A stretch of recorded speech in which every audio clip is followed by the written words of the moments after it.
You made a good point, because that's true. I mean, I think in a conversation once I think we were sharing I was talking about, now that I'm over here in Russia, I was kind of inquiring about the education system, which there is some private institutions they do pay, but the tuition is the equivalent of, for instance, you can get a degree for basically $5,000 for a year. And the upper level. So a lot of people here have PhDs or masters. They go on to study very specific things that they want to get into. You have people that are multilingual here, because they have access to education. They've read, like most Western authors, as well as Russian and Eastern authors, and history. Whereas I just feel like the American is it's just going downhill because it's affordable and accessible. Everywhere you go, you can access education here. And I think even parts of Europe still have a lot of good educational benefits. Some are cutting back, but the US definitely is the worst. And like I shared, I think it was with you on your show, actually. My daughter is graduating this year from her master's, and she's going to have, even with some of my help, I helped as much as I could, just a bit. She did a lot. She worked the entire time she was in college and her master's.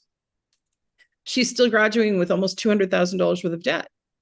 Wow. And that's average. And when I got my law degree, it was over $200,000, and I had 1 year of an academic scholarship. So it's just, and so you enter the world in debt and unable to even pay it back, like in a reasonable amount of time, right? Yeah, it defines people's lives. And I was lucky. For one thing, in state in Virginia in the 90s was relatively still affordable. But my parents, I come from the middle class. My parents were able to pay for my college, and I didn't come out of it with loans, which allowed me to, follow my passion and do what I want to do. And so many people get trapped into lives that they don't necessarily want to be in because they have no other way to pay for the interest on these loans or the principal. And to me, it's, in a larger sense, if you really look at the heart of it, it's part of a strategy to kind of entrench the class structure. Those who are rich, none of this, truly rich, none of this matters. You pay for college and you pay for university, and even the top level university is not that big of a deal for the rich.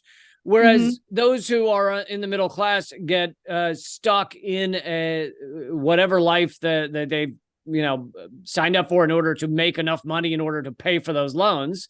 And the people below that in the class structure don't even have the possibility to go to university to begin with.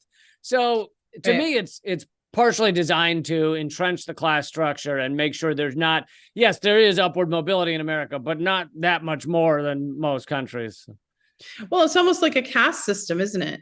We've entered a caste system. And I mean, you look at our politicians, and even our politicians seem to think that their children should go on and just replace them and like, I'll give the example, my old boss, Leon Panetta, who's representing the Monterey Peninsula area where he's from, his son, Jimmy Panetta. Why? Because he just handed down and no one questioned it.